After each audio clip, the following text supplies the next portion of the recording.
Hello everyone, नमस्ते। Welcome to my channel simply home. कैसे हो आप सब? होप कि आप सब बहुत अच्छे होंगे। घर साफ रखो, घर में बरकत आएगी, ये कई बार हमने सुना है। और इस चीज़ को करने के लिए हम रोज़ साफ सफाई करते हैं, झाड़ू करते हैं, पोछा करते हैं, डस्टिंग करते हैं, सारी चीज़ें करते हैं। पर क्या हम कभी अपने घर की छोटी छोटी कॉर्नर्स पे ध्यान देते हैं? क्लीन और ऑर्गेनाइजेशन का बस ये मतलब नहीं होता कि जो चीज़ें हमें दिख रही है बस वही चीज़ें साफ़ होनी चाहिए।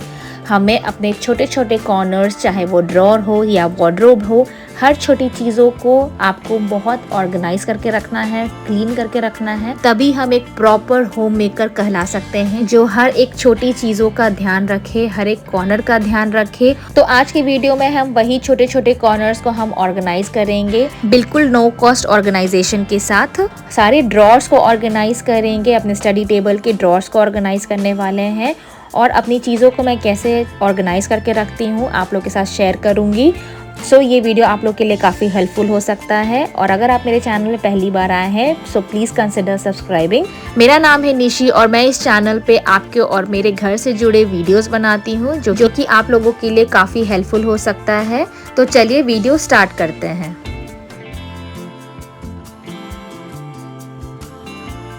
ये मेरे स्टडी टेबल का फर्स्ट ड्रॉर है जो कि काफ़ी मेसी है। सारे स्टेशनरी सामान एक दूसरे में मिक्स हो गए हैं, तो मैं सबसे पहले सारे सामान को निकालूंगी और उसकी अच्छे से क्लीनिंग करूंगी। आप जब कोई भी चीज़ क्लीन करें तो सबसे पहले उस जगह को खाली करें। इससे आपको एक क्लियर कैनवस मिलेगा ताकि आपको समझ में आए कि आप चीज़ें उसमें कैसे रखने वाले हो।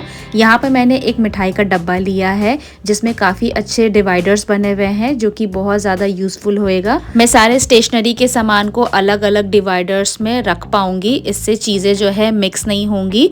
तो मैं जितने भी कलर पेन्स है उसको एक साइड रख रही हूँ और जो ब्लू पेन्स है उनको एक तरफ रखूँगी। उसी तरीके से रबर हो गया या वाइटनर्स हो गए, पेंसिल हो गए, इन सबको मैं अलग अलग सेक्शन में मैं रखूँगी। अगर हम अलग अलग चीज़ों को अलग अलग सेक्शन में नहीं रखेंगे तो हमें चीज़ों को मैनेज करना, ऑर्गेनाइज करना काफ़ी मुश्किल हो जाएगा। हम हर बारी चीज़ें को ऑर्गेनाइज करेंगे एंड देन वे वापस से वैसे ही हो जाएगा। इसीलिए जब भी आप चीज़ें ऑर्गेनाइज करते हैं तो एक जैसी चीज़ें हमेशा एक जगह ही रखें। इससे आपको पता होगा कि आपको चीज़ें जो है कहाँ रखनी है और कहाँ से उठानी है। ये पेपर पेन बॉक्स है जिसमें सारे साइज के पेपर पेन्स है। इसमें ऑलरेडी सेक्शन बने हुए तो इसको एक साइड रख दे रही हूँ। एक्स्ट्रा डिवाइडर क्रिएट करने के लिए मैंने यहाँ पे फ़ोन का केस लिया है और जो छोटा सेक्शन होता है उसी को कट करना है। यहाँ पे मैं बीच से कट कर रही हूँ और जो बड़ा वाला पोर्शन है फ़ोन के केस का उसमें मैं इसको इंसर्ट कर दूंगी। इस तरीके से यहाँ पे दो डिवाइडर्स बन गए हैं। एक सेक्शन में मैं सारे पेंसिल्स रख रही हूँ और एक में वाइटनर्स, और साइड में जो स्पेस बच रहा है वहाँ पे मैंने यहाँ पे स्केल रखा और कुछ डस्टर रखा। ये जो स्केच पेन है पहले मैं इसको ऐसे ही रख रही थी क्योंकि ये ऑलरेडी एक ऑर्गेनाइज़र में आता है, बट इसको अगर मैं ऐसे रखूँगी तो काफ़ी स्पेस लेगा। तो यहाँ पे मैं एक साइड एक सेक्शन में मैं इसको सारे स्केच पेन रख दिया और एक छोटे से सेक्शन में मैंने इरेजर और शार्पनर रख दिया है और बड़े वाले को अलग कर दिया। तो ये देखिए कितने अच्छे से ये नीटली ऑर्गेनाइज हो गया है मेरा फर्स्ट ड्रॉर। अब मैं यहाँ पे अपना दूसरा ड्रॉर को ऑर्गेनाइज करूँगी। उसके लिए मैंने अपने मैकबुक का कवर लिया है और उसके ऊपर कुछ इस तरीके से स्टिक रहता है, तो मैं उसको निकाल दूंगी।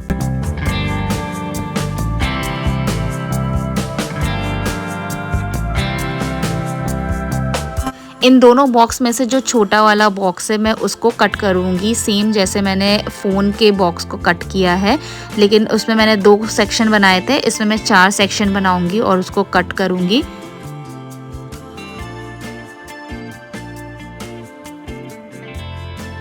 एंड देन जो बड़े वाले बॉक्स है उसमें मैं सारे कट किए हुए सेक्शन को मैं इस तरीके से उल्टा उल्टा करके इसको इसमें एडजस्ट कर दूंगी। इस तरीके से मेरे 4 डिवाइडर जो है रेडी हो गए हैं। एंड इस ड्रॉर में मेरे पास जितने भी क्राफ्ट वाले सामान है मैं उसको यहाँ पे एडजस्ट करने वाली हूँ। मैं अपनी चीज़ों को ऐसे रखना पसंद करती हूँ कि मेरी सारी चीज़ें मुझे सामने दिख जाए। जैसे कि आप कोई भी ड्रॉर खोल रहे हो और आपको आपकी चीज़ें सामने दिख जानी चाहिए।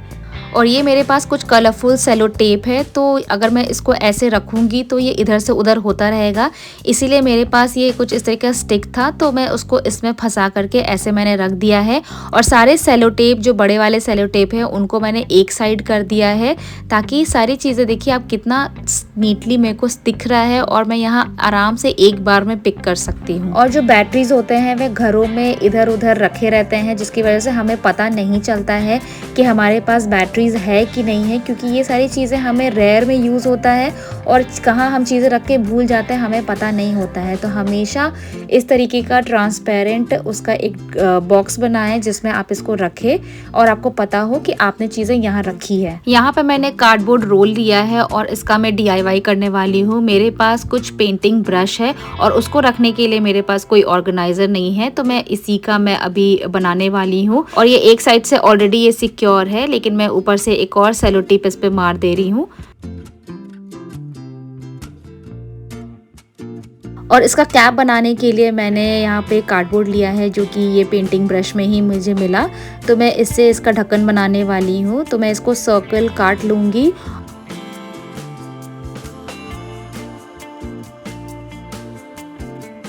और उसके बाद आपको स्ट्रेट कार्डबोर्ड की कटिंग लेनी है एंड उसको आप जो सर्कल मैंने काटा है उसके चारों तरफ आपको स्टिक करना है ग्लू गन की मदद से।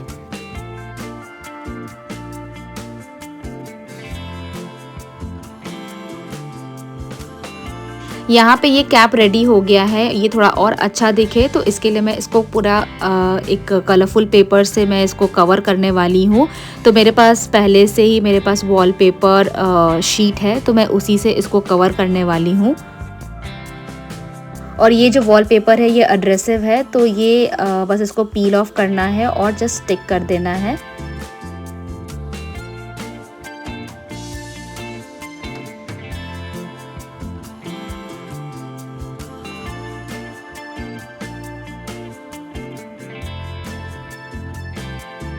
DIY में थोड़ा बहुत तो ऊपर नीचे होता है, तो इसकी जो कैप मैंने अभी कट किया था और बनाया है तो वो थोड़ा अभी बड़ा हो गया है, तो उसको मैं यहाँ पे ग्लू गन इसके चारों तरफ जो है मैं यहाँ पे लगाने वाली हूँ ग्लू को, और उसको ड्राई करने के लिए छोड़ूंगी ताकि जो इसके जो कैप है इसमें सही से फिट हो सके।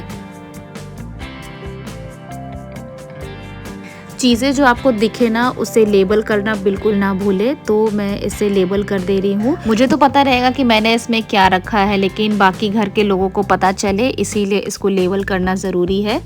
मोबाइल बॉक्स का जो सेक्शन मैंने कट किया था उसका एक हिस्सा बच गया था और रोलर्स के भी मैंने यहाँ पे 2 हिस्से कर लिए थे, क्योंकि मुझे इस तरीके से ग्लू गन के स्टैंड बनाने थे, तो मैं इसको भी अभी इस तरीके से बनाने वाली हूँ।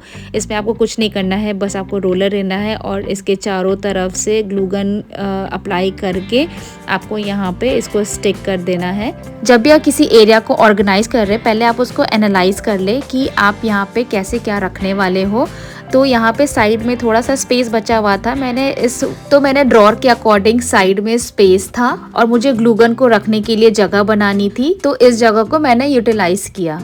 जब भी आप घरों में कुछ इलेक्ट्रिक चीज़ें मंगवाते हो तो आपको हमेशा तार के साथ एक टाई अप ज़रूर मिलता है, तो मैं हमेशा उस टाई अप को अपना उसी में ही उसको फंसा के रख देती हूँ, ताकि वो बाद में जब मुझे उसे फोल्ड करना होगा तो मैं उसी को ही यूज़ कर लूँगी, मुझे अलग से चीज़ें लेनी नहीं पड़ेगी। अब मैं यहाँ पे अपने सेंटर वाले जो ड्रॉर है उसको ऑर्गेनाइज कर रही हूँ। तो यहाँ पे मेरे पास कुछ इस तरीके से डब्बे पड़े हुए थे, तो मैं उसका यहाँ पे यूज़ करूँगी सेक्शंस बनाने के लिए। तो चीज़ों को एडजस्ट करने के लिए जो बॉक्सेस है उसको पजल करना पड़ता है, ताकि उसमें जो है सारी चीज़ें अच्छे से फिट हो जाए और जो कन्वीनियंट लगे वो उस तरीके से आप यहाँ पे ऑर्गेनाइज़र यूज़ करें।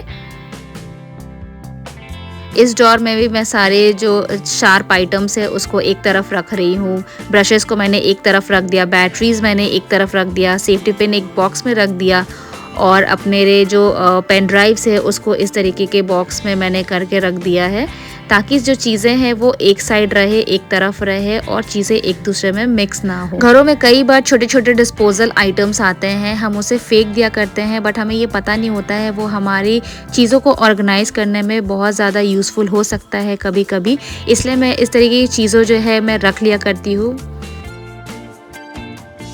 ये बाहर का ड्रॉर है जिसमें सारे डिस्पोजल पैकेट्स जो है इसमें रखे जाते हैं, बट इसकी हालत इतनी ज़्यादा बुरी है, अभी इतना ज़्यादा ये मेसी है कि मतलब ये हमेशा से ऐसी है। मैं बहुत समय से सोच रही थी कि इसको मुझे सही करना है, फाइनली आज मैं इसको ठीक करने वाली हूँ। तो मैंने इसको क्लीन कर दिया है पूरा सामान निकाल करके। एंड यहाँ पे मैंने ये DIY बॉक्स मैंने बनाया था, ये ले रही हूँ। तो ये अभी पुराना हो गया है, तो इसी में मैं इस सारे पैकेट्स को ऑर्गेनाइज़ करने वाली हूँ। यहाँ पे मैं कुछ फोल्डिंग टेक्निक्स आप लोगों के साथ शेयर कर रही हूँ जो मैं पैकेट को ऑर्गेनाइज करने में यूज़ करती हूँ। ये जो पैकेट है ये स्ट्रेट कट में है, तो इसको आपको दोनों साइड से फोल्ड करने के बाद इसको रोल करते हुए आपको एक पॉकेट बनाना है और उसमें इसको इंसर्ट कर देना है कुछ इस तरीके से। और ये जो डिस्पोजल बैग है ये दूसरे शेप में है, थोड़ा बैलून शेप में है, तो इसके साइड के एजेस को आपको इस तरीके से अंदर की तरफ लेके जाना है एंड दोनों साइड को वैसे ही फोल्ड करना है। एंड देन इसको सेम रोलिंग मेथड करके आपको एक पॉकेट बनेगा, उसमें आपको इसको इंसर्ट कर देना है। तो इसी तरीके से मैं सारे पैकेट्स जो मेरे पास है उसको फोल्ड करते हुए इसी तरीके से सबको ऑर्गेनाइज करूंगी।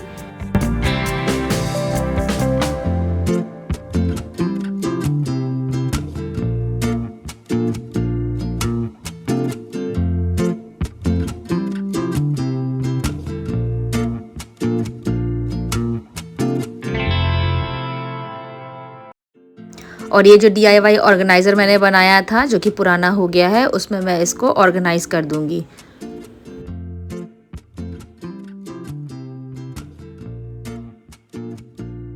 और ये जो आटे वाले पैकेट्स होते हैं ना, ये बहुत यूज़फुल होता है, ये काफ़ी मजबूत होता है, तो मैं इसे भी रख लिया करती हूँ।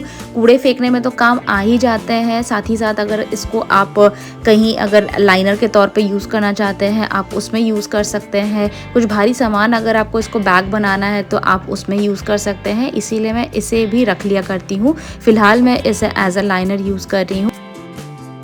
यहाँ पे मैंने बॉक्स चेंज कर दिया क्योंकि बहुत ज़्यादा कलेक्शन हो गया था मेरे पैकेट्स का, तो इसीलिए। और मैं यहाँ पे ये बीच में ना सेपरेशन के लिए मैं यहाँ पे कार्डबोर्ड इंसर्ट कर रही हूँ ताकि एक तरह का बैग एक साइड रहे और जो स्ट्रेट कट में है वो एक साइड और जो ऐसे बैलून शेप में है वो एक साइड रहे, और उसको खोजने के चक्कर में मुझे पूरा पैकेट्स खोलना ना पड़े, ताकि इसलिए पता चल जाए। तो यहाँ पर मैं इस तरीके से सारी चीज़ों को अलग अलग यहाँ पर रख दे रही हूँ। बीच बीच में मैं अपनी बेटू के साथ खेल भी लिया करती हूँ, उसको बीच बीच में अटेंशन देती हूँ, क्योंकि अगर मैं अपने में ही लगी रहूँगी तो फिर उसे लगेगा कि मम्मा पता नहीं इस पर ध्यान ही नहीं देती है या उसके साथ कहीं खेलती है। तो बच्चे हमारी प्रायोरिटी है और हमें उनसे ज़्यादा और कुछ हमारे लिए इम्पॉर्टेंट नहीं होनी चाहिए। तो मैं घर की साफ़ सफाई के साथ साथ बेटू को भी बीच बीच में इंटरेक्ट करती हूँ, उसके साथ खेलती हूँ, कभी उसे कुछ पढ़ाती हूँ, तो मेरा ही मन लग जाता है और बेटू का भी खेलना हो जाता है।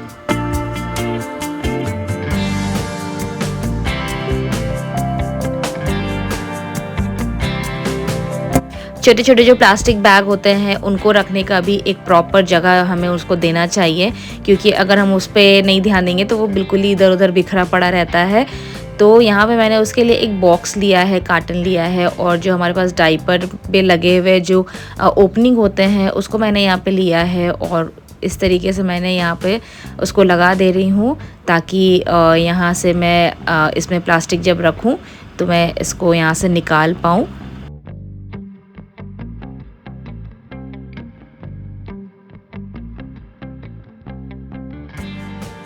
अब हम यहाँ पे प्लास्टिक को फोल्ड करेंगे और उसको बस एक फोल्ड देना है इस तरीके से, एंड इसको इस तरीके से फ्लिप करके आपको अगेन से इसको रोल करते जाना है, एंड इसी में आपको दूसरा प्लास्टिक भी फंसाना है और उसे भी रोल करते जाना है। तो इस तरह से करते करते आपके पास पूरा रोल हो जाएगा, एंड देन हम उसको उस बॉक्स में जो हमने बनाया है उसमें रखेंगे।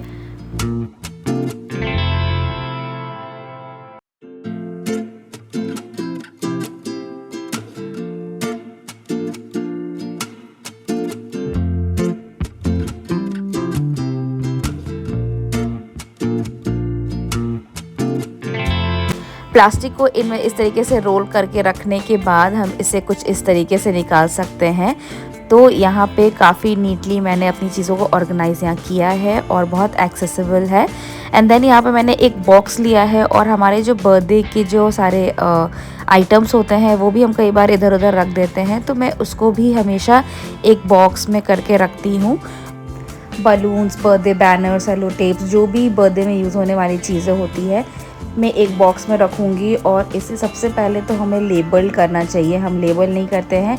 और इतने सारे बॉक्सेस अगर आप बनाते हो तो फिर वो कौन सा बॉक्स में क्या रखा हुआ है हमें नहीं पता चलता है।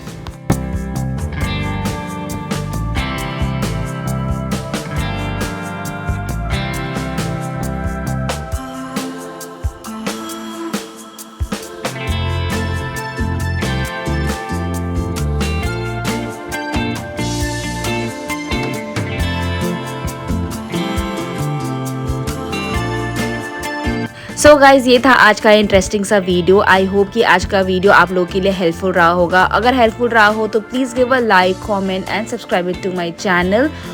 और अपने दोस्तों को शेयर करना ना भूलें। और आप मुझे इंस्टाग्राम पे भी फॉलो कर सकते हो, मेरा इंस्टाग्राम हैंडल आपको डिस्क्रिप्शन बॉक्स में मिल जाएगा।